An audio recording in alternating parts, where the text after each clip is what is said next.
Okay, everyone. We are here. We are live.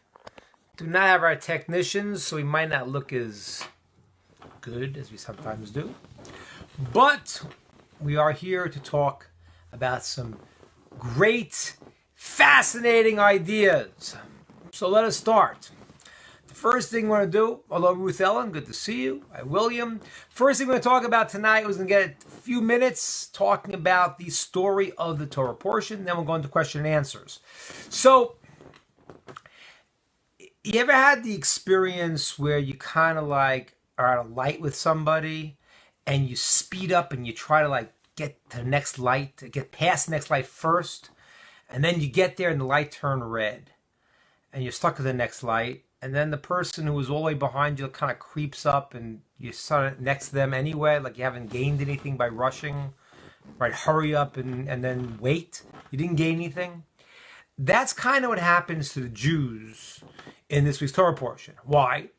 Because they are having the first Seder in history, the first preparation to come out of Egypt. And the way they're supposed to do it is different than what we do today. They have to have their belts on, their staff in hand, they have to have their shoes on, they have to be ready to go, okay? Because God's taking them out of Egypt tonight, and they got to be ready to go.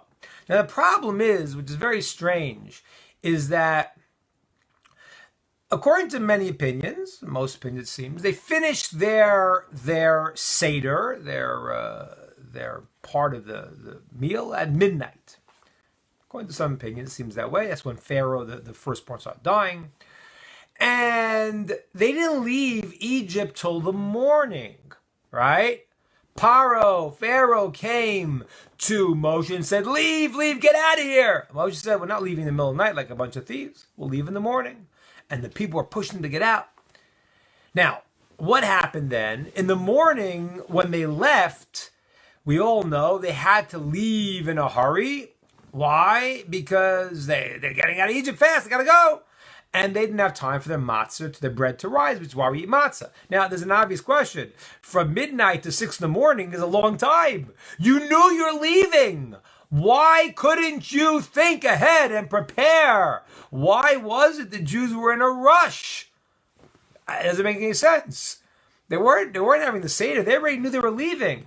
And then, all of a sudden you can't get it together that hours later when you're going to leave. Oh, I have no time. I'll start baking your bread a little earlier.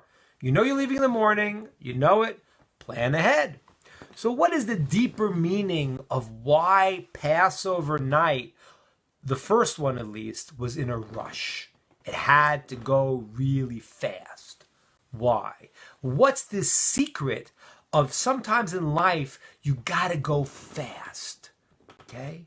And if you understand something, it's a very deep thing, is that the Jewish people keep the Seder. They keep this every year. We do the same thing we did in the night we left Egypt, and we recall the leaving of Egypt. But the new Seder, the ones that we do after the first one, are slow. They're deliberate, okay? You can sit, you plan. You don't have your staff in hand and your belt on and your shoes. No, you relax. You're doing it slowly. So why is that? Why is the first time we left Egypt, the first Seder in history was done quickly, the first meal that we did on the night leaving Egypt, and now we do so slowly. And why was everything in the first night done so quickly? So I want to explain this idea. It's a very deep idea.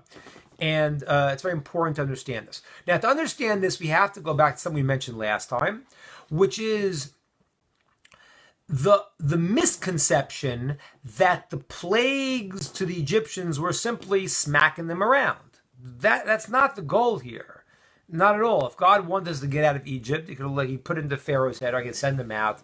He could have made a million ways to do it. The plagues are not the issue of hitting the Egyptians, forcing them to let us leave. That's not really the issue. The concept is, it says in the Zohar, it says that every plague for the Egyptian was a healing for the Jews, specifically a healing. The plague itself, the experience that happened in Egypt was a revelation of a deeper concept. And for those that were able to hear it, it became a healing. For those that were incapable of hearing it, the Egyptians, it became a plague. It was the same thing. It was the same revelation of truth. But if you have ears for it, then you hear truth. If you don't, it's like it could be the worst thing in the world. You don't want to hear that. Let me explain how this works. So we have a teaching. It says that there were 10 statements in the creation of the world. 10 statements that God made to create the world. And those 10 statements, 10 memoras, are also parallel to the 10 dibras, the 10 also statements, 10 called 10 commandments in English. But they had different qualities, okay? So there was a difference between the 10 statements of creation, and that paralleled the 10 statements and 10 commandments. Parallels that. It parallels the whole concept of the number 10, which is the whole unit. The mystics about the 10 sfirot, the 10 emanations, how God takes the world and takes from the concept from the beginning to it comes out into fruition. So the 10, and it's not an accident why your 10 is the top and the bottom of you, right? When the Kohanim gave the blessing, they put their hands above, 10 fingers, 10 toes. They had to wash both their hands and feet when they did the service, because that's the concept of bringing down the whole experience. We've talked about many times. There's 7 plagues in last week's Torah portion. There's 7 days of the week. That's the lower emanation. The 3 top ones are the mind, so to speak, and that's a sum total of 10. 7 days of the week, and 3 that are the roots of it. So in this week's parasha, there are 3 commandments, 7 in last week's, 10 altogether. 10 plagues. Why are there 10 plagues? Because the 10 plagues parallel the 10 commandments. They parallel the 10 statements. They parallel the revelation of the 10 emanations of God. Let me try to explain this in one way. It says that the every statement of creation created another level of concealment of God, like the layers in an onion. You have 1 level, and then 2 levels, and 3 levels, and every one creates more of a concealment of truth in the world. So when God made the first statement, right, in the beginning, he made that statement, so anyone who was there could see there was a source. It makes the next statement to be light. We're still early on in the creation. So we don't really know right now, we do know, we're very clear to the beginning. As the statements come, there are 10 statements of creation. When you get to the 10th statement, the world is in a perfect state of concealment. Hi, Steve, good to see you. Got to remember, this is an amazing thing. How do you say world in Hebrew? The word for world is olam. The word olam means he'alim, to be concealed. Why is that? Because the world is at the perfect balance. It's at a place where God is concealed and not concealed. Those who go and say, I can see God in the world, they're sure. They say, yes, it's definitely God. And the same, then there are other people who say, no, there's definitely no God. Well, how could you look at the same picture and see 2 opposite things? And the answer is because that's the status of the world. The world is put into a state of perfect concealment, 10 statements, each one concealing God more and more, and now we're at the perfect balance. Some people will see godliness in the world, some people won't see godliness in the world. That's the 10 statements of creation. Now, what were the 10 plagues doing? The 10 plagues were uncovering the 10 statements of creation. That's what they were doing. Every plague was uncovering one of the statements of creation. Oh, my good friend Eddie's here. I gotta say hello. Good to see you, Eddie. Very nice. I haven't seen you in a long time.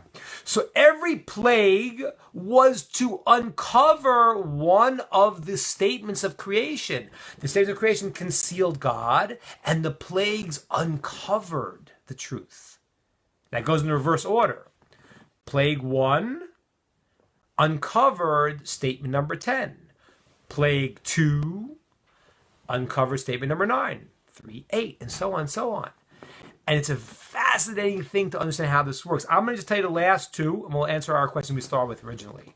The last two statements of the last two plagues were what? Everyone know the ninth plague?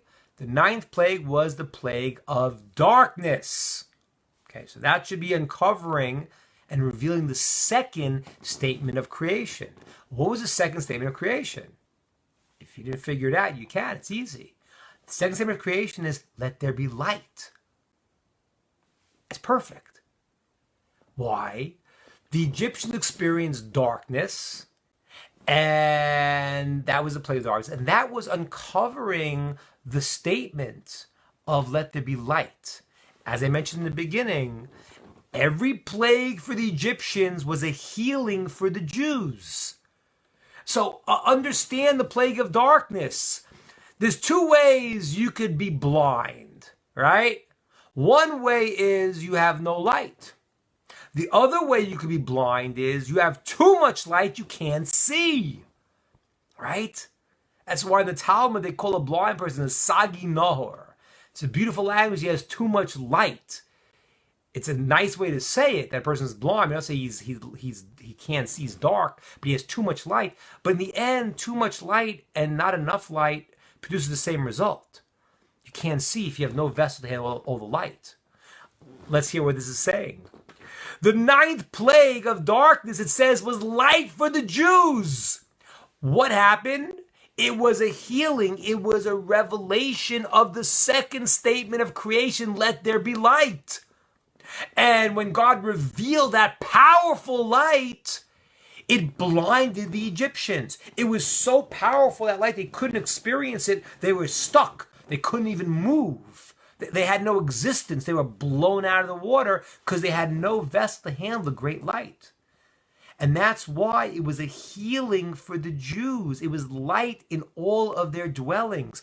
They understood, and it was revealed to them the second statement of creation of let there be light. Let's go to the last one. The last plague we all know is the plague of the firstborn. Okay? What is the first statement in creation? So Talmud says it is Breshit, in the beginning. The first plague, the first statement of creation is the beginning. What happened at that moment when God revealed the first statement of creation in the beginning?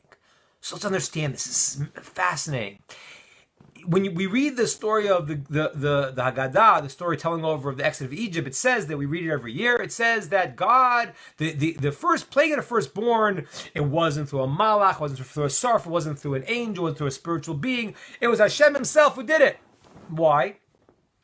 Why did Hashem himself have to do the plague of the firstborn? He could have sent any of his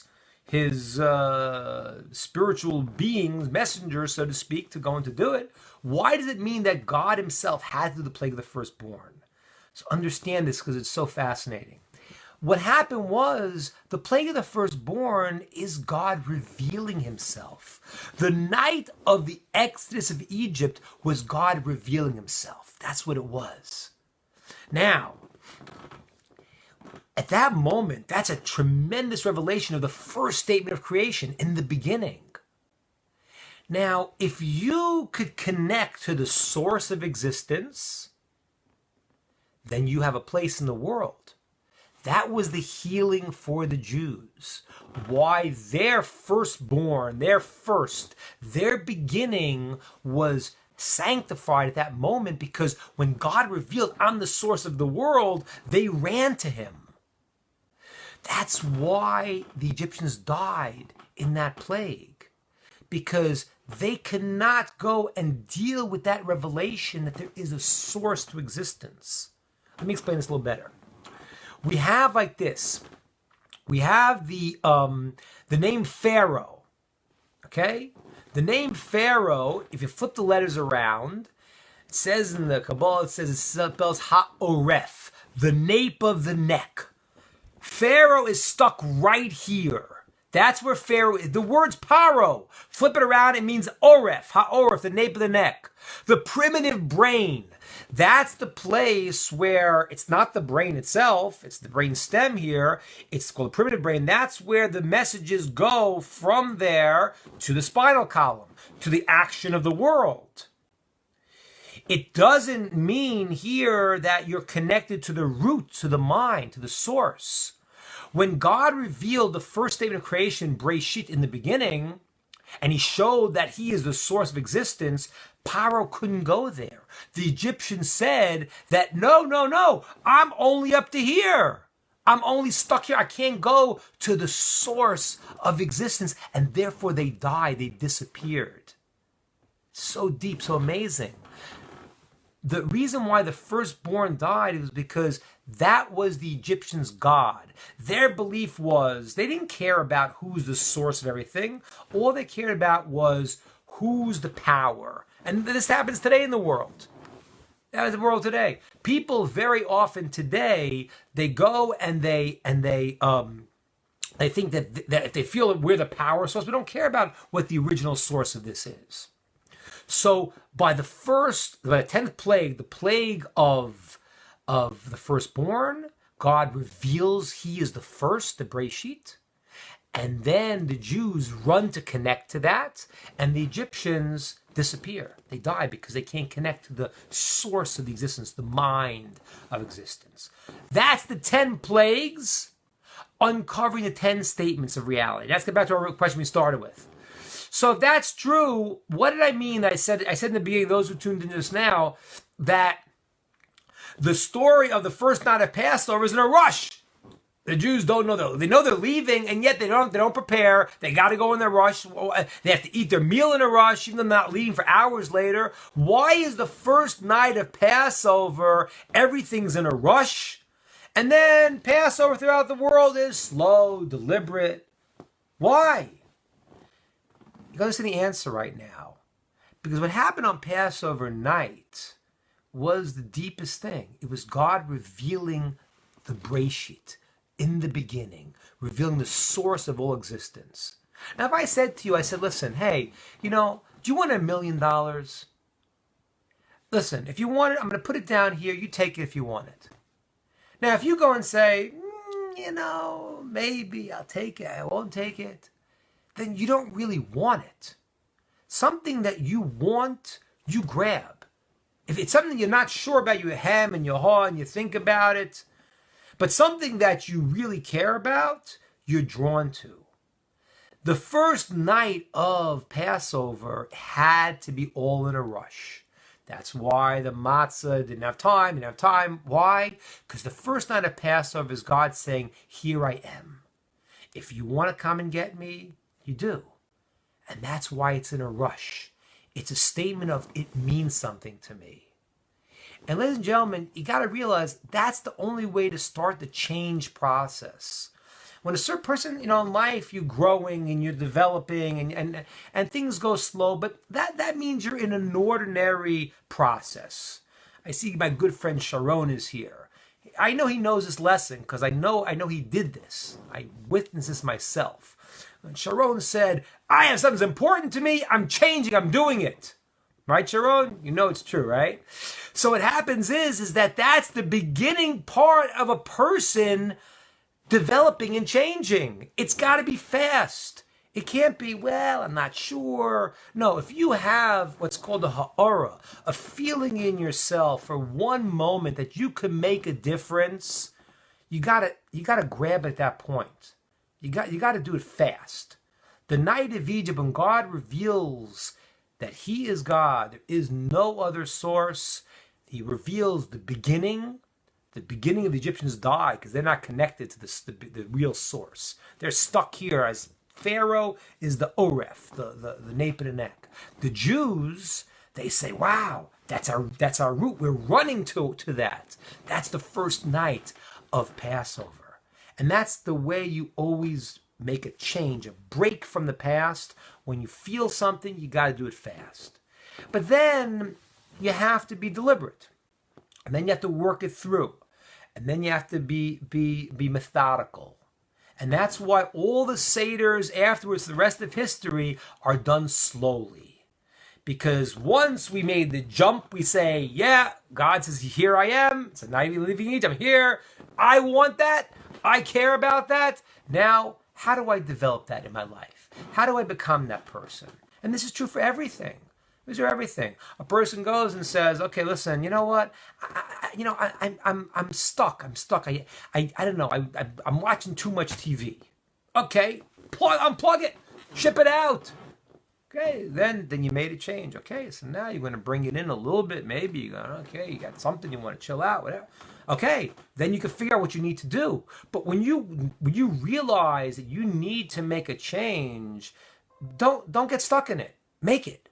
Make it fast. No time for the bread to even rise. You have to eat matzah. Okay, that's the thought for the day. Sharon, you remember? I remember our Seder. Yeah, I remember our Seders. Sure do. Okay, good to see everyone here. That's my thought for the Parsha. We're going to open it up to questions and anything.